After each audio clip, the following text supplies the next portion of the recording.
magnolia trees were blooming when Vivian Carter found the key that would unravel 15 years of lies. But let's start where her world truly ended, not with Thomas's funeral, but 3 days later, when she stood before a garage door she'd never been allowed to open, holding a brass key that felt heavier than grief itself. Picture this, a woman who believed she knew every corner of her husband's heart, discovering she didn't even know the corners of his property. In Charleston's sultry summer heat, surrounded by the scent of jasmine and the weight of Southern propriety, Vivian was about to learn that the most dangerous secrets aren't buried in graveyards. They're hidden in plain sight, behind doors we're told never to open. You see, most people think betrayal is about what we discover, but the real betrayal? It's about what we choose to ignore. For 15 years, Vivian had perfected the art of not asking questions. Why did Thomas work so many late nights? Why did he insist on handling all the finances? Why was that old garage off limits, supposedly filled with nothing but old business papers and junk? Tonight you'll witness how a single key can unlock more than just a door. It can unlock the truth about who we really are when everything we believed crumbles. And here's what makes this story remarkable. It's not just about uncovering secrets. It's about what happens when a woman realizes that the life she mourned never actually existed, and the strength she finds in building something real from the ashes of beautiful lies. The brass key had been tucked inside Thomas's favorite book, The Art of War, a detail that would later feel like cruel irony. Vivian discovered it while packing his study 3 days after the funeral, when Charleston's summer heat made even grief feel suffocating. She'd been avoiding this room, just as she'd avoided so many difficult conversations during their marriage. The key was taped to the inside back cover, along with a note in Thomas's careful handwriting. For when you're ready to know everything, Viv. The garage, bottom drawer, left side. Her hands trembled as she read it, not from sadness, but from something deeper. A recognition that even in death, Thomas was still controlling the narrative, still deciding when she was ready for truth. She'd lived in this house for 12 years, but that old garage had always been Thomas's domain. Just old files and equipment from the firm, he'd say whenever she'd suggested cleaning it out. Nothing you'd find interesting, sweetheart. Now standing in the doorway of his study, surrounded by the leather-bound law books and hunting trophies that had defined his public persona, Vivian realized how many times she'd accepted his gentle dismissals. The walk to the garage felt like crossing into foreign territory. Spanish moss draped from the old oak trees like funeral shrouds, and the cicadas' summer chorus seemed unusually loud. She inserted the key, turned it, and stepped into a space that would redefine everything she thought she knew about the man she'd buried 3 days ago. But what she found inside that first drawer wasn't old business files, and Thomas had been right about one thing. She definitely found it interesting.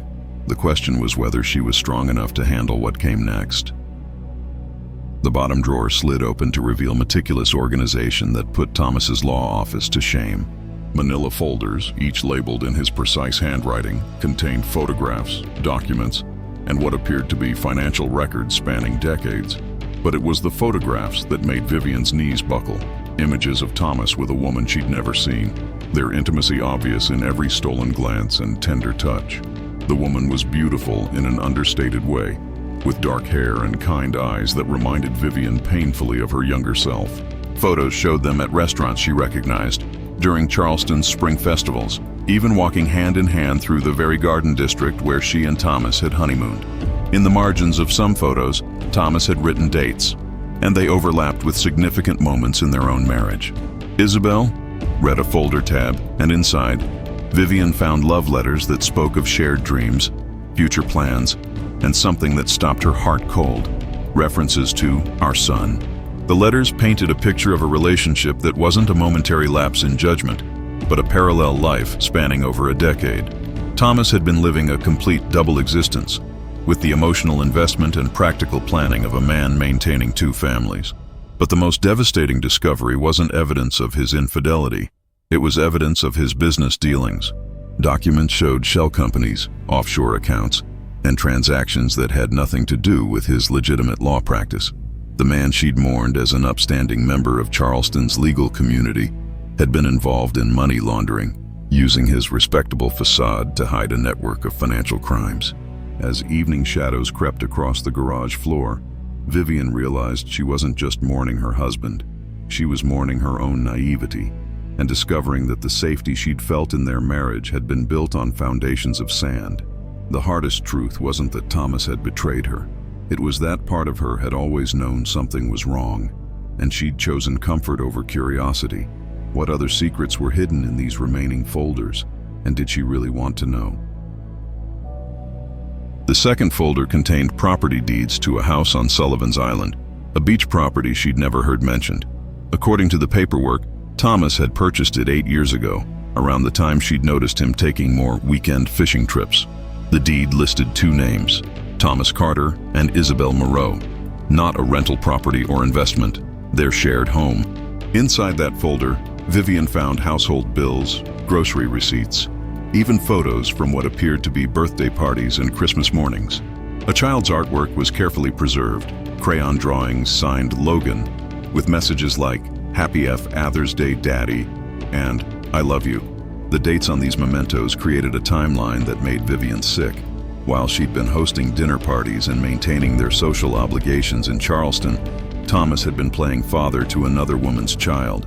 The financial documents revealed the scope of his deception. He'd been supporting 2 households, paying for private school tuition for Logan, even setting up college funds. The money had come from accounts she'd never seen, fed by those mysterious shell companies. Her own household expenses, she realized, had been covered by the legitimate law practice, while Isabel and Logan lived off the proceeds of whatever illegal activities Thomas had been orchestrating. But it was a handwritten note tucked between the bank statements that truly shattered her. V doesn't suspect anything. She's content with her garden club and charity work. Sometimes I think she prefers not knowing. It keeps everything simple. The casual dismissal in his own handwriting revealed how little he'd thought of her intelligence, her worth, even her right to know the truth about her own life. The most painful realization wasn't that Thomas had loved someone else. It was that he'd viewed their entire marriage as a performance, with her as an unwitting actress playing the role of the perfect Charleston wife, while he lived his real life elsewhere. As thunder rumbled over the harbor, announcing an approaching storm, Vivian wondered how many other people in her social circle had known, had pitied her, had discussed her ignorance over afternoon tea and cocktail parties. How long had she been the subject of whispered conversations and knowing glances? The third folder shattered any remaining illusions about Thomas's character. Inside were communications with men whose names Vivian recognized from Charleston's business community.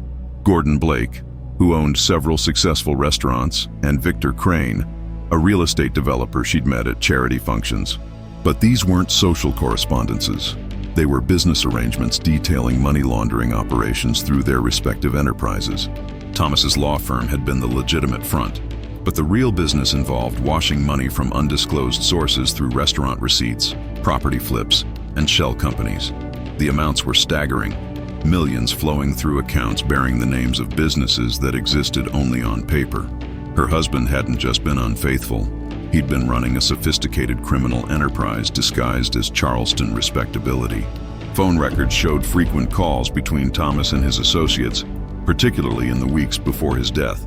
The conversations, partially transcribed in his meticulous notes, suggested growing tension. Someone named Marcus had been threatening to expose the operation unless he received a larger cut. Victor Crane was concerned about increased scrutiny from federal investigators. Gordon Blake wanted out entirely, fearing for his restaurant's reputation. Most disturbing were the insurance policies Thomas had taken out in the final months of his life, substantial coverage that would benefit not just Vivian, but also accounts linked to Isabel and Logan. It suggested a man who knew his time was limited, either by natural causes or by the dangerous associates who'd grown tired of his management style. In the margin of one document, Thomas had written, "If something happens to me, V will be safer not knowing. But if she finds this, she needs to understand. They won't hesitate to protect the operation." The casual way he'd written about her safety, as if her life were just another variable in his criminal equation, filled Vivian with a rage that surprised her with its intensity. The storm outside was growing stronger, wind rattling the garage windows, but Vivian barely noticed. She was beginning to understand that Thomas's death might not have been the heart attack everyone assumed, and that she might be inheriting more than just his debts and secrets. What had Thomas gotten himself into, and what did it mean for her safety now? The fourth folder contained the most recent documents, dated just weeks before Thomas's death. Medical records showed he'd been experiencing chest pains and stress-related symptoms for months, but he'd been hiding his condition even from her. More troubling were the threatening letters, typed notes with no signatures, delivered to his office, warning him about loose ends and final obligations. One letter, dated just 5 days before his death, was particularly chilling. "Your insurance policies are interesting reading, Thomas, but money won't protect anyone if you don't handle the Marcus situation. Some problems require permanent solutions." The implication was clear. Thomas hadn't just been managing money laundering. He'd been caught between federal pressure and criminal associates who were growing impatient with his caution. But it was a handwritten letter from Isabel that provided the most devastating insight into Thomas's final weeks. She'd been pressuring him to leave Vivian, to stop living what she called this ridiculous double life. Her tone suggested she'd grown tired of being the secret, especially with Logan asking why his father couldn't live with them full time.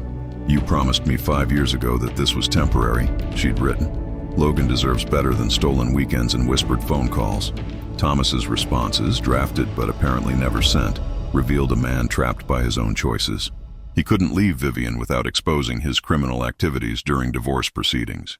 He couldn't fully commit to Isabel without risking the social standing that made his money laundering operation possible. His Charleston reputation was both his shield and his prison. The final document in the folder was a draft of a new will, never signed or notarized. In it, Thomas had attempted to provide for both families while protecting them from his criminal associates. Vivian would inherit the house and legitimate assets, while a complex trust would support Isabel and Logan. But the will also contained warnings, coded language about ongoing business obligations that might affect his beneficiaries. As Vivian read these final pieces of Thomas's puzzle, she realized he'd died not just from a heart attack, but from the crushing weight of maintaining lies that had grown too large to sustain. The question now was whether his death had solved his problems, or simply passed them on to the women and children he'd left behind. Would his criminal associates consider those ongoing business obligations settled, or was she about to inherit enemies she'd never known existed? The sound of footsteps on gravel made Vivian freeze. Through the garage window, she could see a young man approaching, probably in his early 20s. With Thomas's distinctive jawline and the same careful way of walking. She'd watched her husband navigate Charleston's social events for 15 years. This had to be Logan. "Mrs. Carter?" His voice carried a slight tremor, the politeness of someone raised with Southern manners but facing an impossible situation. "I'm Logan Moreau, I think we need to talk." Up close, the resemblance to Thomas was unmistakable, but his eyes held a wariness that spoke of a childhood spent understanding more than he should have about adult complications. She invited him inside, noting how he glanced around the garage with familiarity. Clearly, this wasn't his first visit to the forbidden space. "Dad told me if anything happened to him, I should make sure you found the key," Logan explained, his voice stronger now. "He said you deserved to know the truth, even if it hurt." The casual way he referred to Thomas as Dad sent a fresh wave of pain through Vivian's chest. Logan's presence transformed the abstract betrayal into flesh and blood reality. This wasn't just evidence of Thomas's double life. This was a young man who'd lost his father, who'd grown up knowing he was part of a secret that couldn't be shared with the world. His grief was as real as hers, his loss as profound, yet he'd had to mourn in isolation while she'd received sympathy from the entire Charleston community. "There's more you should know," Logan said quietly, pulling out his phone to show her recent text messages. "Someone's been calling Mom's house asking questions about Dad's business partners." She's scared. After the funeral, a man came by claiming Dad owed him money. Mom thinks someone's been watching the house. The shadow of Thomas's criminal associations was reaching beyond the grave, threatening the secret family he'd tried to protect. Logan's revelation added urgency to her discovery. This wasn't just about processing betrayal. It was about protecting innocent people from the consequences of Thomas's choices. The young man sitting across from her, trying to maintain composure while describing threats against his mother, represented both the depth of Thomas's deception and the responsibility he'd left behind. How could she help protect Logan and Isabel when she was still learning the scope of the danger Thomas had created? Logan's next revelation hit like a physical blow. "Dad left something for you," he said, reaching into his jacket pocket. He made me promise to give it to you personally, after you'd had time to process everything. In his palm lay the sapphire necklace Thomas had given her just days before his death, the one she'd worn to his funeral, thinking it was his final gift of love. He said it wasn't just jewelry. Logan continued, his voice barely above a whisper. He said you'd understand when you were ready. The necklace felt different in her hands now, heavier somehow. Running her fingers along the ornate setting, she found what Thomas had meant her to discover, a tiny mechanism hidden in the clasp. When pressed, it revealed a small key, perfectly crafted to look like decorative metalwork. The key fit a safe she'd never noticed, built into the garage's concrete floor and covered by a removable panel. Inside the safe, Thomas had stored his insurance policy against his criminal associates, copies of every transaction, photographs of meetings, recorded conversations, and detailed accounts of money flowing through Gordon Blake's restaurants and Victor Crane's real estate deals. It was enough evidence to destroy everyone involved, including posthumously ruining Thomas's reputation. But the safe contained more than criminal evidence. There were letters addressed to her, to Logan, and to Isabel. Thomas's attempt to explain his choices and provide guidance for navigating the aftermath of his death. Her letter revealed the full scope of his paranoia in his final months. If you're reading this, I'm gone, and you've learned about Isabel and Logan. I know this destroys everything you believed about us, about me, but you need to understand, I never stopped loving you. I just started loving them too, and I was too cowardly to choose. The letter continued with practical warnings about his associates and detailed instructions for accessing clean money he'd hidden in accounts that weren't connected to his criminal activities. He'd tried to provide for both families while keeping them safe from the men who'd helped him build his illegal empire. Even in death, Thomas was still trying to control the narrative, still making decisions for everyone else. Logan watched her read, his own pain evident as he witnessed her discover the calculated nature of Thomas's final gift. The sapphire necklace hadn't been a romantic gesture. It had been a key to survival, disguised as love. What other layers of deception were waiting to be uncovered? And could she trust anything Thomas had told her, even from beyond the grave? The safe contained one more devastating surprise, a manila envelope marked, "For Vivian's eyes only." Inside were photographs and documents that revealed yet another layer to Thomas's deception. Her sister Rachel, her closest confidant and frequent guest at their dinner parties, had been having an affair with Thomas for over 2 years. The photos showed intimate moments, secret meetings, and a level of emotional connection that felt like a knife twisting in an already mortal wound. Logan shifted uncomfortably as she stared at the evidence. "I'm sorry," he said quietly. "Dad made me promise to make sure you got everything. He said you needed to know about everyone who'd betrayed your trust." The casual way her husband had discussed her sister's betrayal with his illegitimate son added another dimension to the humiliation. How many people had known about her family's deception while she'd remained oblivious?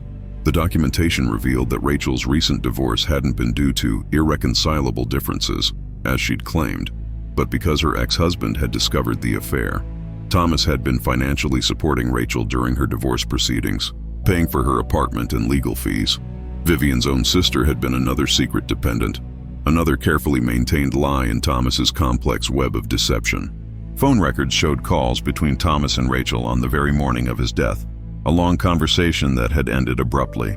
Rachel had been the last person to speak with him before his fatal heart attack, yet she'd said nothing during the funeral, had comforted Vivian with the kind of false sympathy that now felt like mockery. Her grief had been performance art, hiding her own loss behind the role of supportive sister. But the most shocking document was a medical report, hidden in the bottom of the envelope. Rachel was pregnant, 8 weeks along, according to the ultrasound dated just before Thomas's death. The timing meant he'd known about the pregnancy, had died knowing he was about to father another child while leaving behind the wreckage of multiple families and criminal associations. Logan's presence suddenly felt like a blessing rather than a burden. At least his mother had raised him with some sense of honor, some understanding of right and wrong. Rachel had stood beside Vivian at the funeral, had helped plan the service, had spoken movingly about Thomas's character, all while carrying his child and keeping secrets that would have destroyed what little peace Vivian had found in grief. How many other family members and friends had been part of Thomas's elaborate deception? And who could she trust to help her navigate the dangerous aftermath of his death? The revelation about Rachel's pregnancy demanded immediate action. Vivian's hands shook as she dialed her sister's number, Logan watching with the careful attention of someone who'd grown up understanding that family dynamics could explode without warning. When Rachel answered, her voice carried the artificial brightness of someone working hard to maintain appearances. "Vivian, darling, how are you holding up? I was just thinking about stopping by with some of that lemon cake you love." The false cheer in her sister's voice, now that Vivian knew the truth, sounded like fingernails on glass. For how many months had Rachel been playing this role, offering comfort while carrying the child of the man they'd buried together just days ago? "I need you to come over," Vivian said, her voice steadier than she felt. "There are some things about Thomas we need to discuss."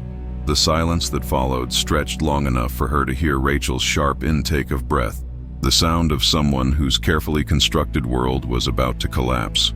"Bring whatever you think I should know," Vivian added, giving her sister one chance at honesty before the confrontation became inescapable.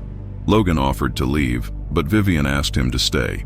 He represented the only honest relationship in this entire nightmare, the only person who'd tried to tell her truth instead of managing her ignorance. His presence would remind Rachel that there were consequences beyond just the two sisters. Other people had been affected by the adults' choices to prioritize their own desires over basic decency. Rachel arrived within an hour, and Vivian could see the moment her sister noticed Logan sitting in the living room. The color drained from her face and her hand moved instinctively to her still flat stomach, a protective gesture that confirmed what the medical records had already revealed. "Oh God," Rachel whispered, understanding immediately that her carefully maintained secrets had been exposed. "Sit down, Rachel," Vivian said, her voice carrying the authority of someone who'd finally stopped accepting other people's versions of reality. "It's time we talked honestly about Thomas, about you, and about the child you're carrying." The words hung in the air like a judgment, and Rachel sank into the chair across from them with the defeated posture of someone whose performance had finally been exposed. The next few minutes would determine whether Rachel had any capacity for genuine remorse, or whether she was simply another person who'd used Vivian's trust to serve her own needs while feeling entitled to both Thomas's affection and her sister's continued ignorance. What would Rachel's reaction reveal about the depth of her betrayal? And could any explanation justify the months of false comfort she'd provided while carrying Thomas's child? Rachel's confession unfolded like a masterclass in self-justification. "It just happened," she began, the classic defense of people who'd made deliberate choices but wanted to avoid responsibility for them. "Thomas was so supportive during my divorce, and you were always so busy with your charity work and social obligations. He was lonely, Vivian. He needed someone who really listened to him." The audacity of blaming Vivian's community involvement for her husband's infidelity was breathtaking. Rachel painted herself as the victim of circumstances, the caring sister who'd simply been too compassionate for her own good. "I tried to end it so many times," she continued, tears flowing in what appeared to be genuine distress.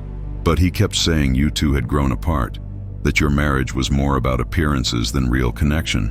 Logan shifted uncomfortably, clearly recognizing the manipulation tactics that had probably been used on his own mother. "That's what he told my mom too," he said quietly, that his marriage was just for show, that he was planning to leave. Rachel's face flushed as she realized Thomas had been feeding the same lies to multiple women, convincing each of them that they were special, that they were saving him from an unhappy situation. He was too honorable to abandon publicly. But it was Rachel's revelation about Thomas's final morning that provided the most chilling insight into his death. "He called me in a panic," she said, her voice barely audible. "He'd received some kind of threat, something about cleaning up loose ends. He was scared, Vivian. Really scared. He said if anything happened to him, I should disappear for a while, that his business associates wouldn't hesitate to hurt anyone connected to him." The medical examiner had ruled Thomas's death a heart attack, but Rachel's account suggested it might have been induced by terror rather than natural causes. Someone had threatened him that final morning, had made it clear that his time was up. Whether the stress had triggered a genuine cardiac event or whether more direct action had been taken, Thomas had died knowing his enemies were closing in. Rachel's pregnancy added another layer of complexity to an already dangerous situation. She was carrying the child of a dead money launderer, and his criminal associates might view her as either a liability or a bargaining chip. The baby she carried was evidence of connections that could be used against her, or against anyone trying to protect her. How many other people were in danger because of Thomas's choices? And what responsibility did Vivian have to protect them? Even the sister who'd betrayed her trust so completely. Rachel's next revelation was the most disturbing yet. "There's something else," she said, her voice dropping to a whisper. "About Isabel." Logan straightened immediately, his casual demeanor replaced by sharp attention. "Thomas told me she'd been asking too many questions about his business, threatening to go to the police if he didn't leave you and make their relationship public." According to Rachel, Isabel had grown tired of being the secret family and had begun investigating Thomas's financial activities on her own. "She found some documents he'd left at the beach house," Rachel continued, "and she figured out he was involved in something illegal. She gave him an ultimatum: clean up his business and leave you, or she'd expose everything to protect Logan from being connected to criminal activity." Logan's face had gone pale. "Mom never told me she was investigating Dad," he said quietly. "She just said she was tired of the secrecy, tired of having to pretend we didn't exist." The fact that his mother had been trying to protect him from his father's criminal associations, even at the cost of their relationship, painted Isabel in a very different light than the homewrecker Vivian had imagined. Rachel's account suggested that Thomas had been caught between federal investigators, criminal associates, and a mistress who'd discovered too much about his illegal activities. He was terrified that Isabel's investigation would lead authorities directly to Gordon and Victor, Rachel explained. He said if she exposed the money laundering, everyone connected to the operation would be arrested, including you, because some of the shell companies were registered in your name. The revelation that Vivian had been unknowingly implicated in Thomas's criminal activities hit like a physical blow. She'd signed documents he'd presented as routine business paperwork, trusting his explanations about tax strategies and investment opportunities. Her signature was on file as an officer of companies she'd never heard of, making her legally vulnerable if investigators connected Thomas's death to his criminal associations. But Rachel's next words were the most chilling. Thomas said Isabel had stopped answering his calls in the weeks before he died. He was afraid something had happened to her, that Gordon or Victor had decided she was too dangerous to leave alive. The implication hung in the air like a death sentence, that Thomas's associates might have silenced Isabel permanently, and that her son Logan was now the only witness to what she'd discovered. If Isabel was dead, Logan was in terrible danger, and anyone trying to protect him would be challenging some very dangerous people who'd already killed to protect their operation. What had really happened to Isabel, and how much time did they have before Thomas's associates realized Logan might know too much about his mother's investigation? Logan's phone rang at that moment, and Vivian watched his face transform from confusion to horror as he listened to the caller. "That was my neighbor," he said, his voice shaking. "She said there's been an accident. My mom. They found her car in the harbor near Sullivan's Island. They're saying she drove off the bridge." The room fell silent except for the sound of Rachel's sharp intake of breath. Vivian felt the pieces clicking into place with sickening clarity. Isabel's death hadn't been an accident. It had been made to look like suicide, the desperate act of a woman who couldn't cope with her lover's death. But if Rachel's account was accurate, Isabel had been murdered to prevent her from exposing the money laundering operation. Thomas's associates had eliminated the threat she represented, then arranged his own death to look natural. "We need to call the police," Logan said, reaching for his phone again. But Vivian stopped him. "Think about what we're dealing with," she said quietly. "If these people killed your mother and Thomas, what makes you think the local police can protect us? They've been operating this money laundering scheme for years without detection. They have connections, resources, probably people inside law enforcement." Rachel had gone white. "Oh God," she whispered. "Thomas told me to disappear if anything happened to him. He knew they were planning to clean up all the loose ends." The magnitude of their situation was becoming clear. They weren't just dealing with criminal activity, but with people who'd committed multiple murders to protect their operation and who wouldn't hesitate to kill again. Logan's grief was overwhelming, but Vivian could see him struggling to focus on survival. "What do we do?" he asked. "I can't just let them get away with killing my mother." His rage was understandable, but it was also dangerous. Emotional reactions could get them all killed if they weren't careful about their next moves. The evidence Thomas had hidden in the safe wasn't just his insurance policy. It was now their only leverage against people who'd already demonstrated they were willing to kill to protect their secrets. But using that leverage required staying alive long enough to find someone trustworthy enough to help them expose the truth without getting murdered in the process. They had maybe hours before Thomas's associates realized that Isabel's death hadn't eliminated all the threats to their operation, and that Logan represented a loose end that needed to be tied up permanently. How could they use Thomas's evidence to protect themselves without signing their own death warrants? The sound of cars pulling into the driveway sent all three of them to the windows. T-Wo black sedans with tinted windows, the kind of vehicles that screamed federal authority or serious criminal intent. "Back door," Vivian whispered, grabbing the sapphire necklace and Thomas's most incriminating files. "We need to get out of here now." Logan helped Rachel to her feet, her pregnancy making quick movement difficult, but they managed to slip out through the kitchen while heavy footsteps approached the front porch. From the cover of the garden shed, they watched four men in expensive suits conduct what appeared to be a professional search of her home. These weren't random criminals. They moved with the precision of people accustomed to cleaning up problems efficiently. One of them was Gordon Blake, whose restaurants had been laundering money for Thomas's operation. His presence confirmed that this wasn't a coincidental visit. "My car," Logan whispered, pointing to a beat-up Honda parked 2 blocks away. They moved carefully through the neighbors' yards, staying in shadows cast by Charleston's ancient oak trees. The Spanish moss that had seemed romantic during better times now felt like funeral shrouds, and every sound made them freeze with terror. Getting to the car felt like the longest journey of Vivian's life. Once they were driving, Logan's hands shook on the steering wheel. "Where can we go?" he asked. "If they found your house, they probably know about any hotels or friends we might contact." Vivian thought about the social circle she'd cultivated for 15 years. Garden club members, charity committee colleagues, country club friends. How many of them had known about Thomas's double life? How many could be trusted not to report their location to the wrong people? Rachel suggested her ex-husband's cabin in the mountains, but Vivian rejected that immediately. "They'll check every property connected to anyone in Thomas's life," she said. "WE needs somewhere completely off their radar. Somewhere we can figure out our next move without looking over our shoulders every minute." The challenge was finding safety without money, connections, or allies they could trust completely. But Logan surprised them with his resourcefulness. "I know a place," he said quietly. "Mom had a friend who runs a bed and breakfast in Beaufort. She never knew about Dad or the connection to Charleston. If we pay cash and use fake names, we might be able to hide there long enough to figure out what to do with Dad's evidence." Their immediate survival depended on staying ahead of people who had unlimited resources and no moral constraints about using violence to protect their interests. Could they remain hidden long enough to find a way to expose the truth without getting killed in the process? The bed and breakfast in Beaufort felt like stepping back in time.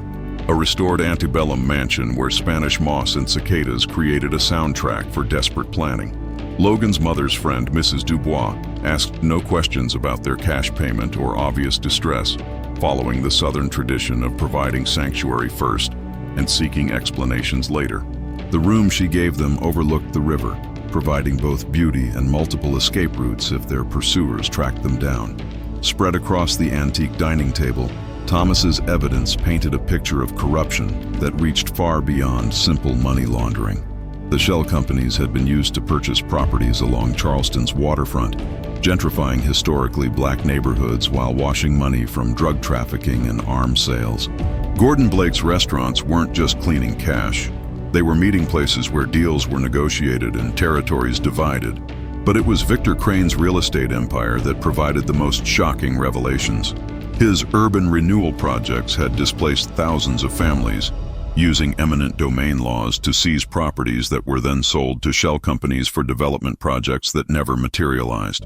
The displaced residents received token compensation, while Crane and his associates pocketed millions in federal redevelopment funds. Rachel's pregnancy added urgency to their planning. She was already showing signs of stress-related complications, and they couldn't risk remaining hidden indefinitely without proper medical care. "We need to end this," she said quietly. "This baby deserves better than being born into a family defined by murder and criminal conspiracy." Her words carried a weight that surprised Vivian. Perhaps her sister was finally understanding the full consequences of her choices. Logan had been quiet for hours, processing both his mother's death and the scope of his father's crimes. "There's something else," he said finally. "Before Mom died, she left me a message. She said if anything happened to her, I should contact someone named Detective Sarah Morrison with the Tate Bureau of Investigation. She said Mom had been working with her secretly, providing information about Dad's associates. The revelation that Isabel had been cooperating with law enforcement changed everything. She hadn't just been investigating Thomas's activities out of curiosity. She'd been building a case against his criminal associates, using her insider knowledge to help federal investigators. Her death hadn't just been murder, it had been the assassination of a federal informant. Detective Morrison represented their first real hope for survival. But contacting her also meant exposing themselves to people who'd already killed 2 informants to protect their operation. Could they trust that Detective Morrison was clean? Or would reaching out to law enforcement simply provide their enemies with an easier way to locate and eliminate them? Detective Sarah Morrison met them at a diner outside Beaufort, her choice of location revealing someone experienced in protecting witnesses from dangerous criminals. She was younger than Vivian had expected, with the kind of sharp intelligence that suggested she'd earned her position through competence rather than connections. Her first words confirmed Logan's story. "Why, our mother was very brave and very careful. She'd been feeding us information for 6 months." According to Morrison, Isabel had contacted the SBI after discovering documents that revealed the scope of Thomas's money laundering operation. She was terrified for Logan's safety, Morrison explained. She knew that if Thomas's associates discovered she was investigating them, they'd eliminate anyone who could connect them to their crimes. But she also knew that staying silent would make Logan an accessory to criminal activity when he reached adulthood. The federal investigation had been building cases against Gordon Blake and Victor Crane for over a year, but they'd needed insider testimony to prove the connections between the legitimate businesses and the criminal activities. Isabel's cooperation had provided crucial evidence, but her death had eliminated their key witness. Until now, Thomas's files could replace everything we lost when your mother was killed, Morrison told them. But the detective's next revelation was chilling. "We believe there's a leak in local law enforcement," she said quietly. "Someone's been feeding information to Blake and Crane, warning them about federal surveillance and planned raids. That's why we haven't moved against them yet. We're not sure who we can trust." The scope of the corruption was larger than they'd imagined, reaching into the very institutions meant to protect citizens from criminal activity. Morrison's plan was risky but offered their only real chance at survival. She wanted to arrange a controlled meeting where Thomas's evidence would be exchanged for federal protection, but the meeting would have to appear authentic to any corrupt officials who might be monitoring federal activities. "Why, you'll have to trust that we can protect you during the exchange," she said. "But I won't lie. These people have killed to protect their operation, and they won't hesitate to kill again." Rachel's condition was deteriorating under the stress, and Logan was struggling with the decision to potentially testify against people who might have been family friends. The young man had already lost both parents to this conspiracy. Now he was being asked to risk his own life to bring their killers to justice. The weight of that responsibility seemed enormous for someone barely out of his teens. But Vivian found herself thinking about all the families that had been displaced by Victor Crane's development projects, all the communities that had been destroyed to wash blood money through legitimate businesses. Thomas had been part of a system that had caused immeasurable harm to Charleston's most vulnerable residents. Maybe his death could finally serve some purpose beyond personal revenge. The meeting was set for the following evening, at a location Morrison would reveal only hours beforehand.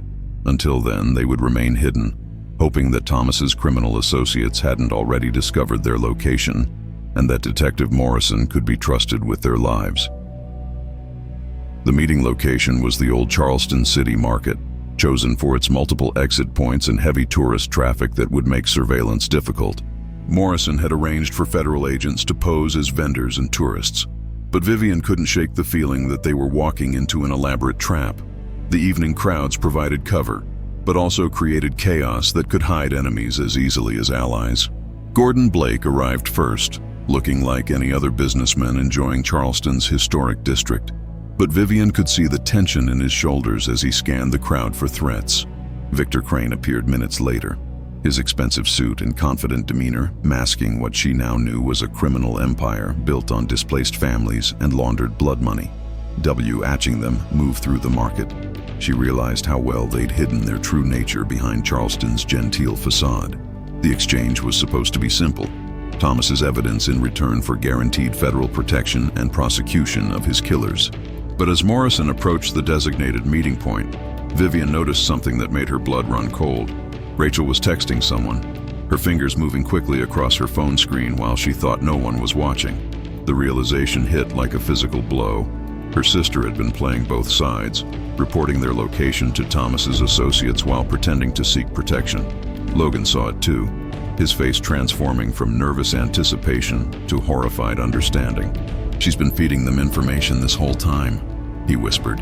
"That's how they found your house so quickly." Rachel's betrayal ran deeper than her affair with Thomas.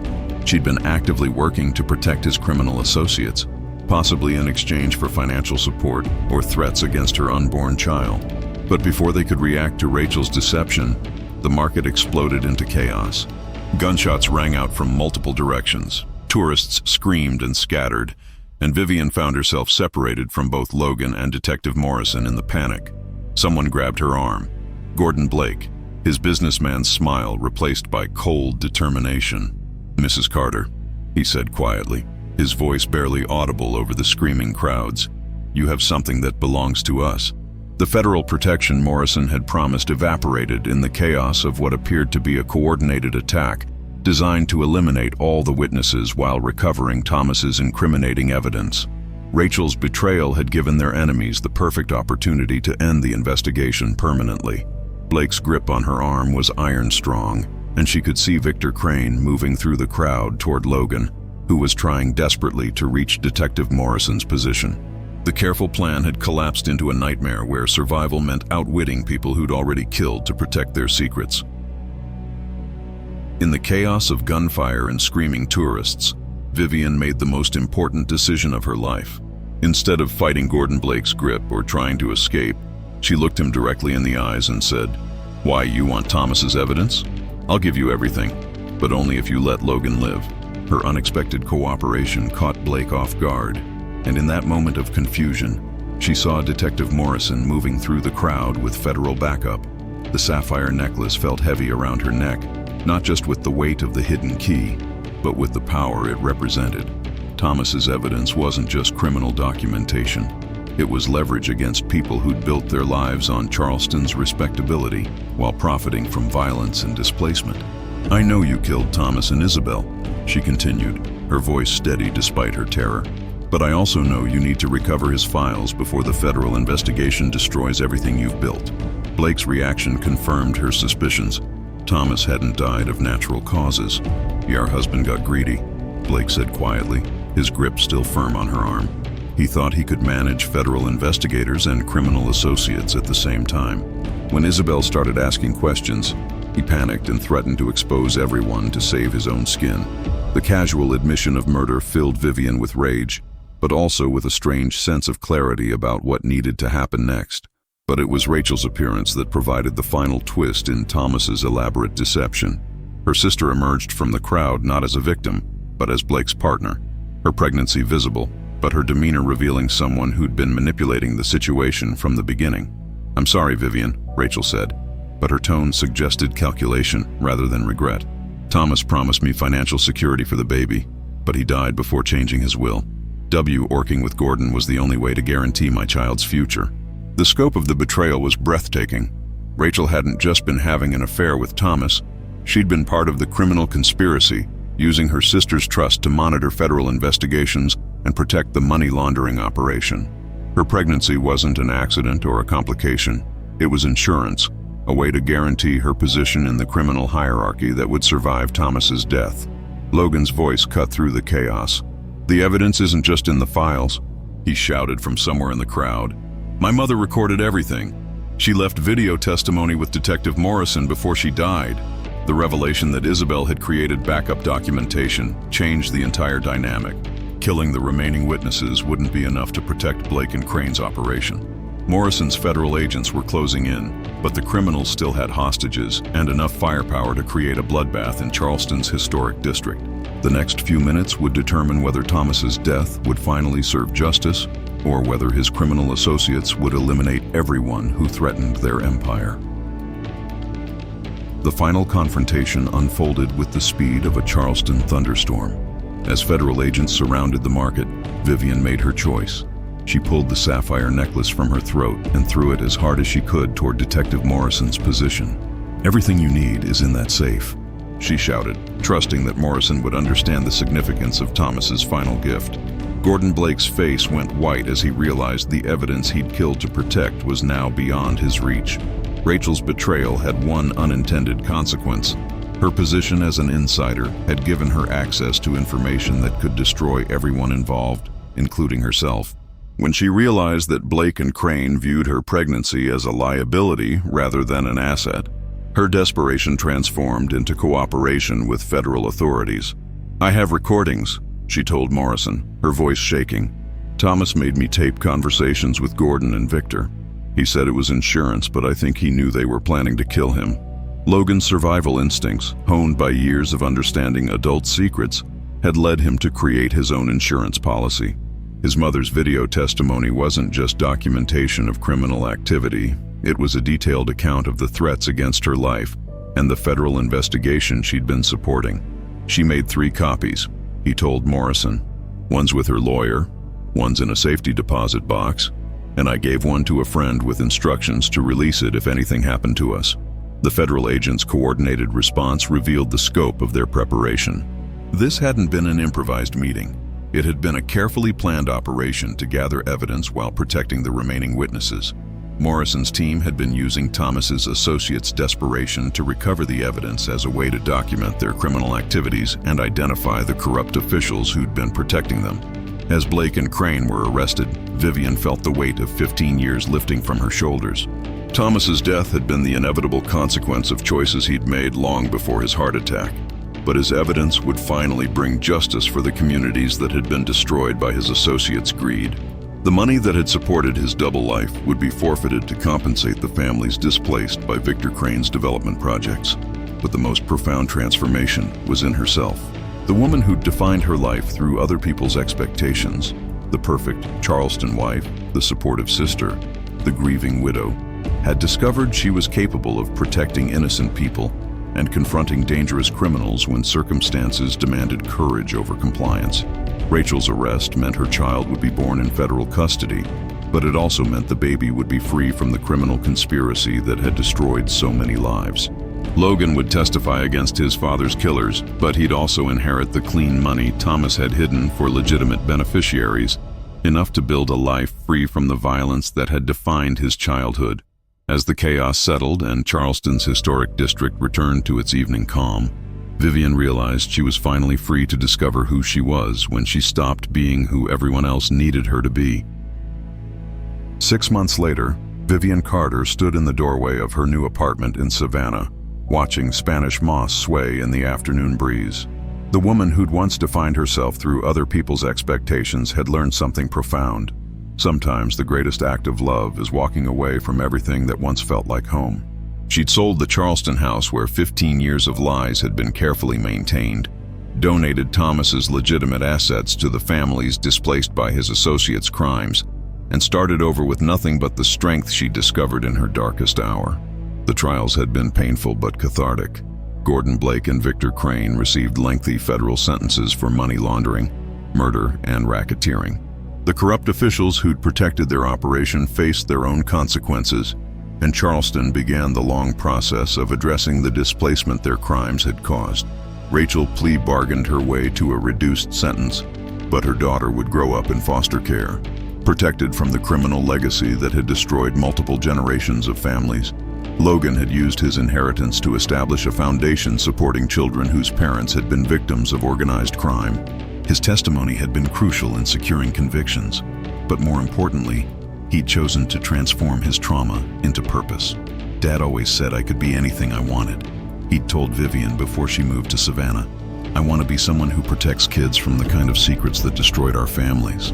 The most unexpected revelation had come from Thomas's video testimony, a recording he'd made just days before his death, confessing to his crimes and explaining his associates' threats against his families.